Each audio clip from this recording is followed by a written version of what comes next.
personal voice. Masarap ang tulog ni Mika. Hindi ko pinapunta masahista. Mas masarap ang masahe ko. Kaya ngayon, tulog na ito. Perfect iyon sa malamig na panahon. Inaayos ko ang kumot nito. Saka ako tumabi sa kanya. Kinuha ko rin ang cellphone nito na wala man lang lock. Saka ako nagtungo sa search engine. How to take care of pregnant woman. Marami ang agad na lumabas doon. Isa-isa kong binasa para mas maunawaan at maalagaan ko si Mika na hindi ko nagawa noon dahil sa kasalanan ko sa kanya. Sinulyapan ko ito na masarap pa rin ang tulog pero waring may kinakapa kaya hinawakan ko ang kamay nito. Saka ito nagsumiksik sa akin. Mamayang hapon pa ang uwi ng mga bata. Susulitin ko muna mga oras na solo ko pa siya. Habang yakap ko ito ay patuloy ako sa pagbabasa ng mga articles. Doon ko nalaman na delikado para sa mag-ina ang unang 3 buwan ng pagbubuntis. Kaya kailangan triple ang ingat para safe ang mga ito. Pagising nito ay agad ko itong niyaya na kumain na. Tiyak na nakapagluto na ng lunch ang mga kasambahay. Pagdating doon ay tama nga ang hinala ko. Agad na pumuwesto si Mika na akala mo'y gutom na gutom. Nalantakan talaga nito ang tinola. Halos yun nga lang ang kinain nito. Kung hindi ko pa subuan ng kanin ay hindi papansin ang nakahandang kanin. Nabasa ko sa article kanina na posibleng magbago-bago ang gana sa pagkain ng buntis. Pwedeng mas lumakas kumain, pwede ring mawalan sila ng gana. Sarap! Iniangat pa nito ang mangkok at hinigop ang sabaw. Pagkatapos ay uminom ito ng tubig. Hindi ko pa nakakalahati ang pagkain ko. Pwede ba tayo magpa-check up? Tanong ko dito. Nagsalubong ang kilay ni Mika. Bakit? May sakit ka ba? Tanong nito sa akin. Wala talagang balak sabihin ang sitwasyon nito ngayon. Masakit sa dibdib iyon, pero kailangan kong unawain ito. Wala. Nag-iwas ako ng tingin. Bakit magpapa-check up? Sinong ipatitingin? Muling tanong nito. Ikaw? Me? Why? I'm so healthy. Natigilan ito kasabay noon ay nag-iwas ng tingin. Alam ko na, bago pa tayo umalis ng isla. Sabi ko dito. So? Gusto kong kasama ako sa journey niyo ni baby. Please? Pakiusap ko dito. Bumuntong hininga ito at saka tumango. Napangiti naman ako, saka tumayo at niyakap ito. Sa ganitong pagpayag nito, pakiramdam ko yung unti-unting ibinababa na nito ang harang sa pagitan naming dalawa. Magandang simula iyon. Mamika, may tao po sa labas. Hinahanap po si Sir Santi. Imporma ng kasambahay. Sino daw? Salubong ang kilay na tanong ni Mika. Tina daw po, fiancé ni Sir.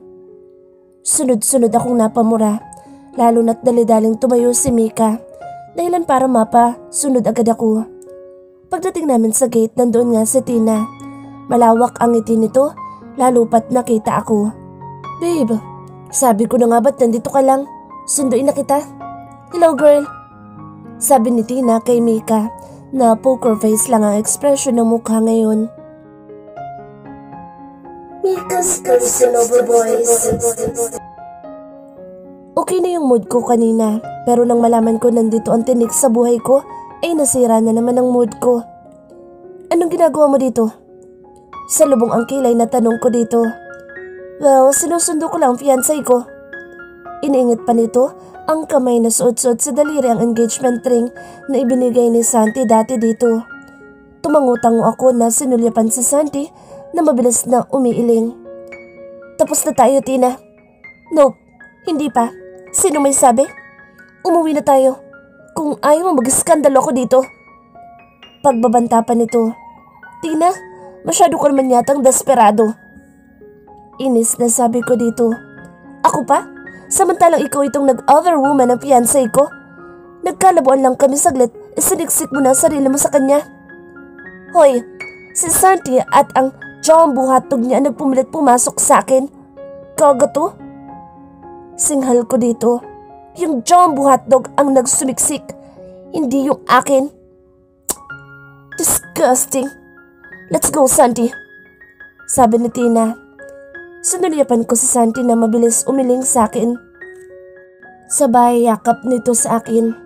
Huwag kang maniwala sa kanya, Mika. Wala na kami, matagal na. Umalis ka na, Tina. Kung ayaw mong ipakaladkad kita sa mga tauhan namin dito. Hindi welcome sa lugar na ito ang babaeng kalad-kari na katulad mo. Grabe, hindi kontento sa isang lalaki, gusto lahat. Ano to? Mine all you can? Gaga. Santi's personal voice. Umalis ka na, Tina. Tapos na tayo. Matagal na. Pilit kong inilalayo si Mika. Baka kung mapaano pa si baby nang dahil sa unwanted visitor na ito. Pero, Santi! Mangiyak-yak na tawag ni Tina na waring napahiya. Sandali! Ani Mika, may kinuha ito sa bulsa nito. Binuksan ang kahon kung saan nandoon ang regalo ko. Hindi ko na pag-iisipan. Langiya. Isinuot nito sa kanya ang sing-sing. Mika's personal voice. Gina, pakasalan mo na ako. Sabi ko kay Santi, Mami, babawiin ko din. Gusto ko lang asaran sa Tina. Nalaka ang mata ng babae habang si Santi parang tuwang-tuwa pa sa nangyari. Mahal ako. Gusto ko makasama habang buhay. Kaya lumayas ka na. Mariing wika ko rito. Saka sinanyasan ng mga bantay na paalisin na sa Tina. Bawal ang basura sa lugar na ito. Mika. Naluluhang anas de Santi. Ipinagtulakan na sa Tina ng mga guards kaya wala na ito. Mabilis kong hinubad ang sing-sing. Joke lang, saya ka. Parunggit ko rito sa kadali-daling tinalikuran sa Santi. Hindi ko na nakita ang pagguhit ng disappointment sa mukha nito.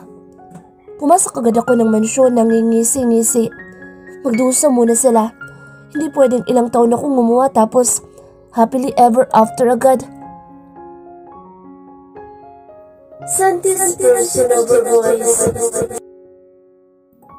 Kaya ko magtiis. Grabe ang disappointment man ang naramdaman ko kanina. Bawi naman na ngayon. Ako ay nag-asikaso sa mga bata. Sa pagligo, pagkain at ngayon sa pagtulog nila. Marami ang nagsasabi na mas masarap ang buhay binata pero mali sila. Mas fulfilling yung makita mo mga ganitong batang lalaki na mabuti. Mas masarap silang makasama kaysa sa mga barkadang inuman at pambababae ang pwede lang maiambag sa'yo. Kaya ilan lang din ang kaibigan ko at piling-pili. Iniayos ko ang kumot ng mga ito. Bago umalis ay humalik muna ako sa noon ng mga ito. Sweet dreams mga anak ko. Mahinang usal ko. Saka tuwid ng tumayo. Nang sulyapan ko ang pinto, nakita ko pa si Mika doon na paalis na. Humakbang na ako palabas. Saka maingat na isinara ang pinto. Sumunod ako kay Mika. Nasa guest room na mga maleta ko pero bala kong sa silid ni Mika matulog. Pagdating ko doon, sinubukan kong kumatok ngunit wala yata ang balak pagbuksan ako ni Mika. Napabuntong hininga na lang ako. Akma na sana akong aalis nang makarinig ako ng hikbi sa loob ng silid nito. Napabuntong hininga ako. Tiyak na ako na naman ang dahilan ng pag-iyak nito. Mika? Marahang bumukas ang pinto. Tumambad sa akin ng luha ang mukha nito. Saka siya tumalikod. Hinayaang bukas ang pinto. Marahan ko namang itinulak iyon at pumasok. Saka inilak ang pinto nito. Mika. Humakbang akong palapit. Saka ito niyakap mula sa likuran. Nasasaktan na naman ito. Ako na naman ang dahilan. Ayoko nang masaktan. Simula bata ang dami kong gustong kalimutan na masasakit na pangyayari sa pamilya ko. Akala ko makakahanap ako ng lalaking hindi pararanan sa akin ang sakit pero maling lalaki yung nahanap ko. Ang nahanap ko kasi yung lalaking hindi makaget over sa fiancé niya. Nahanap ko yung lalaking ginawa lang akong pastime, rebound girl. Tapos nung bumalik na yung babaeng mahal niya, para na lang niya akong binasura. Masaya kami eh. Tawa lang kami ng tawa. Walang dull moments pero sa huli, kahit ako yung dahilan kung bakit naging masaya siya. pinili pa rin ang lalaking yun na saktan ako. Mas sumigpit pa ang yakap ko dito. Hindi ko namalaya na sa pakikinig dito ay umiiyak na din pala ako. I'm sorry. Pero naisip ko, kung yung lalaking yun ang bubuo sa happiness ng mga anak ko, isasantabi ko muna yung feelings ko. Handa itong gawin na lahat para sa mga anak nito. Hindi ko rin pwedeng ariin ang mga batang iyon. Tama ito. Ito ang bumuo sa pagkatao ng mga anak nito kaya mabubuting mga bata. Mahal ko kayo. Bulong ko dito. Naramdaman ko ang paghigpit ng hawak ni Mika sa braso ko. Waring doon nito inilalabas ang pain na nararamdaman nito ngayon. Gusto kong tanggalin sa puso ko ang doubt ko sa'yo. Gusto kong magtiwala para sa mga anak ko pero sumasagay sa isip ko na paano kaya kung maranasan din ng mga anak ko yung grabing disappointment na ipinaramdam mo sa akin. Paano nila i-handle yun? Hindi ako perpekto. Pero gagawin ko ang lahat upang hindi kayo ma-disappoint. Tatanungin kita, Sandy. Kaya mo bang i-give up ang lahat at sumama sa amin sa isla? Natigilan ako sa tanong nito. Huwag mo na lang sagutin. Alam ko na rin naman na magiging tugon mo. Malungkot nitong sabi na muling napahikbi. Kailan tayo pupunta sa isla? Bahagi ako napangitiya. Parang napigil nito ang paghinga nito. Iniikot ko siyang paharap. Saka sinapo ang kanyang muka. Sasama ko kahit saan mo pa gustong manatili. I'll stay by your side. Hindi na kita bibiguin. Santi, pwede naman ako magtrabaho sa isla. Kung gusto mo ilipat ko na lang ang office ko doon. Kaya ko rin naman maging guwapong mangingista basta kasama ko kayo. Gagawin mo yun? Paano kapag nanawa ka? Iiwan mo na naman ako? Kami na mga anak ko? Nope. Ito yung inasam ko sa matagal na panahon. Ang makasama ka. Kapag inasam mo, malabo kang manawa. Sabi ko rito, saka ito mahigpit na niyakap. Hindi mo pipiliin sa Tina? Hindi mo na ako pagpapalit sa kanya? Tanong nito sa akin. Mas sumigpit pa ang yakap ko dito. Alam ko kung gaano ka-confident si Mika pagdating sa sarili niya pero sa nangyari noon, ang laki ng dagok noon sa confidence nito. Matagal nang ikaw ang pinili ko. Matagal nang ikaw ang laman ng puso ko. Mahal na mahal kita. Sabi ko dito. Tumango-tango ito. Saka lang ito yumakap ng tuluyan sa akin at saka umiyak ng umiyak. Sabi sa article, mas magiging emotional ang mga buntis. Sandy. Shh. Tana. Uuwi tayo agad sa isla kung yun ang gusto mo. Sa akin naman kahit saan pa yan basta kasama ko kayo. Okay na okay sa akin. Tumango-tango ito. Wala nang bawian ha? Oo, wala na. Hindi ko na kayo pakakawalan. Sabi ko rito. Saka bahagyang inilayo ito. Pulang-pula na ang mata nito kaya iyak pati na ang ilong at pisngi.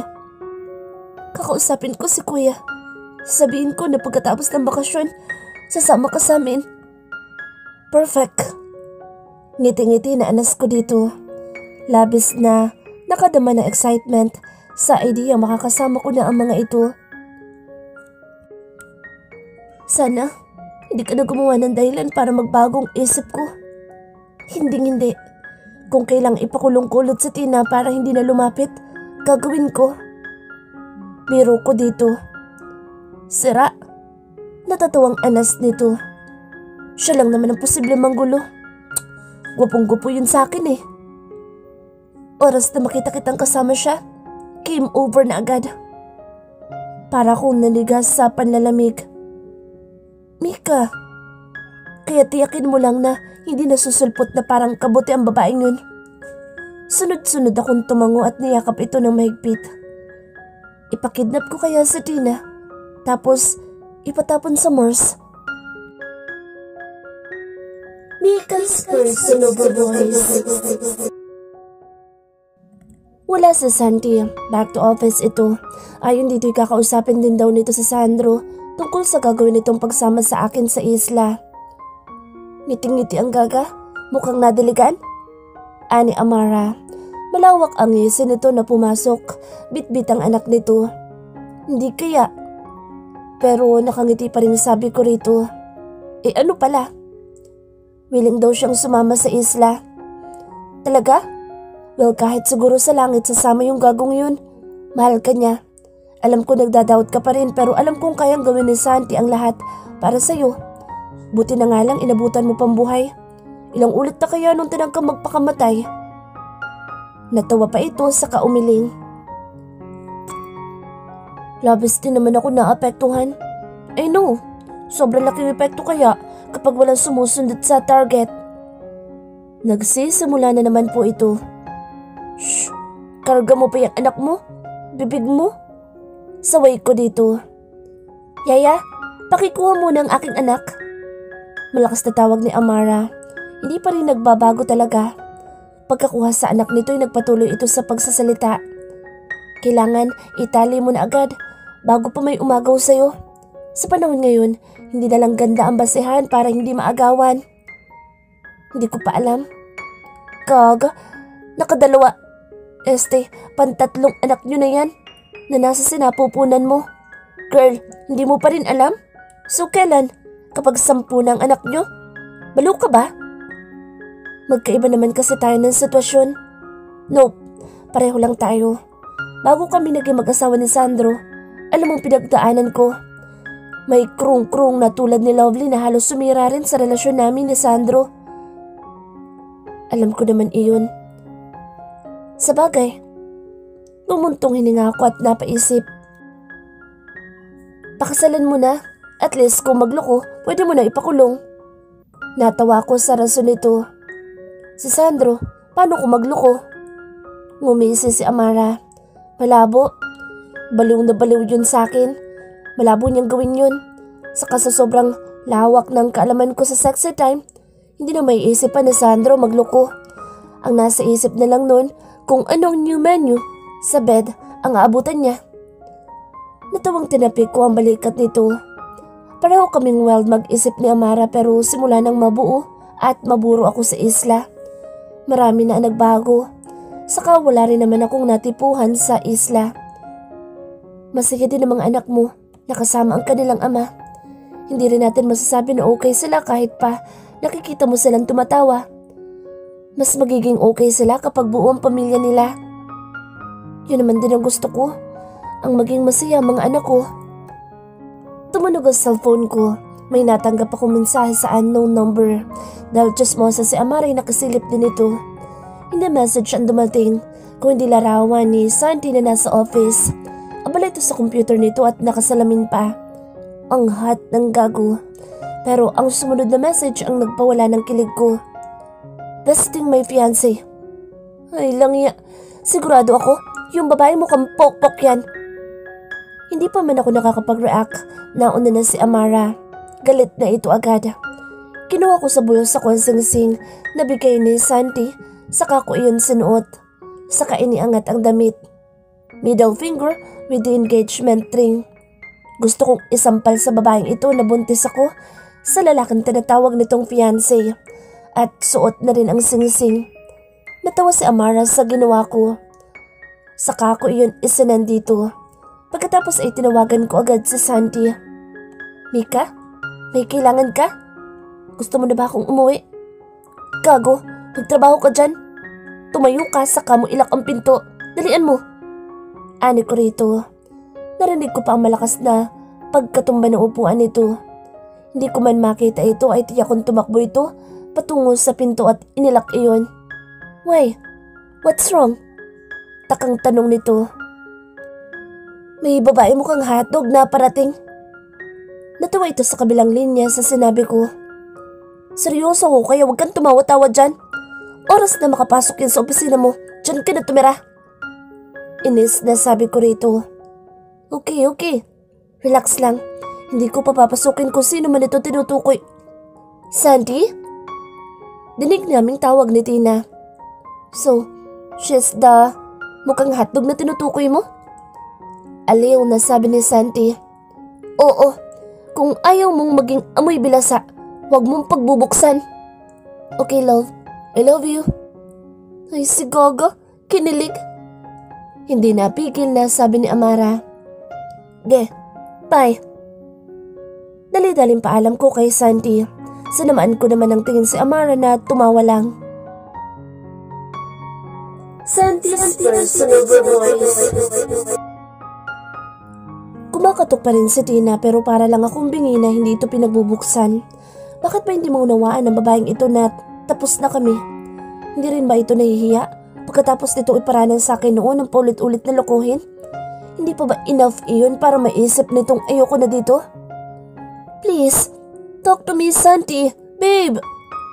Dinampot ko ang telepono at tinawagan ng secretary. What the hell are you doing? Do something! Nakakaabala na ang kaingay ng babaeng yan. Sorry, sir. Pinapalis ko. Babe, talk to me. Kahit saglit lang. Pagmamakaawa ni Tina ngunit binagsak ko agad ang telepono. Nagawa pa talaga nitong hablutin ng telepono. Desperate. Paano kaya lunch ko nito? Mika's personal voice. Isinara ko na ang inihanda kong lunchbox ni Santi. Gaya ng udyok ni Amara na dalhan ko daw si Santi ng lunch. At ito ko ngayon. Uto-uto na sumang-ayon na naman. Si Amara pa nagpresenta na ihahanda ang kambal para maisama ko. Pagkatapos ay nagtungo ako sa silid at tiniyak na maganda-maganda. Pagkatapos ay agad nang bumaba at inabutan si Amara, karga ang anak nito, habang nakaupo naman ang kambal kong anak sa couch. Sabi ni Tita Ninang, pupunta raw po tayo kay Papa? Excited na tanong ni Faith. Oo anak, kailangan behave kayo doon ha? Opo, yes. Sabay na sabi ng kambal. Ipinahawak ko sa mga yaya ang mga ito, habang kinuha naman ng isang maid ang lunchbox. Daig pa namin ang pupunta sa fashion show. Kesa sa talagang purpose namin na maghahatid lang ng baon ng tatay ng mga anak ko. Siguraduhin lang talaga ni Tina na wala siya doon. Baka masapak ko siya. Aura kung aura kaming dalawa ni Amara. Habang karay-karay ang aming mga anak papasok ng gusali. Napapatingin tuloy ang mga tauhan ng company sa amin. Of course, kilala ng mga ito si Amara and her son. Kami naman ng mga anak ko, titiyakin kong kikilalanin din kami ng mga ito. Sa private elevator pa kami sumakay kaya naman mas naging maugong ang bulungan. Kapag nakita mo sa Tina mamaya, hihilahin ko agad ang mga anak mo para hindi na makita ang evil side ng kanilang ina. Bulong ni Amara sa akin. Tama, gawin mo nga yan para naman makatiyak ako na hindi maa-adapt ng mga anak ko ang pagiging basagulera ko. Ngumisi pa kaming pareho. Pagbukas ng elevator, hawak ko sa magkabilang kamay si Faith at Hope na excited makita ang papa nila. Girl, positive. Bulong ko kay Amara. Kids, mag-hi muna tayo sa daddy ng anak ko. Dito yung door. Yaya ni Amara na bigla na lang binuksan ang pinto. Napatingin pa ang kambal sa akin. Mabilis naman akong tumango sa mga ito. Ayoko masirang image ko sa aking mga anak. Yaya, samahan niyo sila. Ako na muna bahala sa lunchbox. Excited naman sumama sina Faith at Hope sa Tita Ninang nila. Feeling ko, hindi naman doon ang office ni Sandro. Nakita ko kasi ang label ng conference room. Tapos, nakapaskil din doon na ongoing. Baka atakihin sa puso ang mga nandoon sa biglang pagpasok ni Amara at ng mga bata. Pero bahala na muna sila doon. Confident ako naglakad patungo sa office ni Santi. Good morning, I'm Mika. Bati ko sa secretary nito. Do you have an appointment, Mom? Magalang na sabi ng babae. I'm Santi's fiancé. Mika? Sinulyapan ko sa Tina na kunwari nagulat pa. Hey, I didn't know na nakalabas ka na pala ng kulungan. Hindi ba siya nanggulo dito? Tanong ko sa secretary.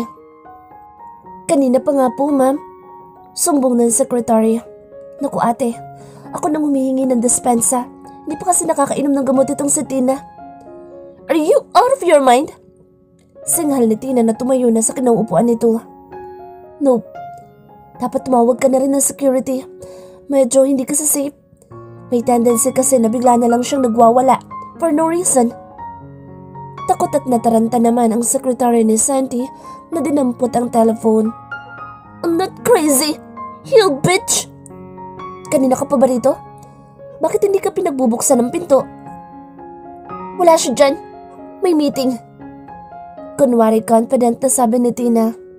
Oh really? Baka naman ayaw ka lang pagbuksan kasi nga kulang ka ng isang tornilyo. Sumusobra ka na. Ano yung pinagmamalaki mo? Dahil binigyan ka ng singsing? Girl, ako rin. Pero tingnan mo ang ginawa sa akin. Huwag mong pagkumparahin ang sitwasyon nating dalawa. Yung lalaking yun, nag-advance na ng dalawa sa akin. Plus, isa pa. Itinuro ko ang tiyan ko. Ako yung matagal na hinintay. Ikaw yung nandyan pero naghintay ba siya? Nakangising tanong ko dito. Sabihin na natin naging rebound ako. Pero nung minahal na ako, bumalik ba sa'yo? Stop! Naluluhang sabi nito.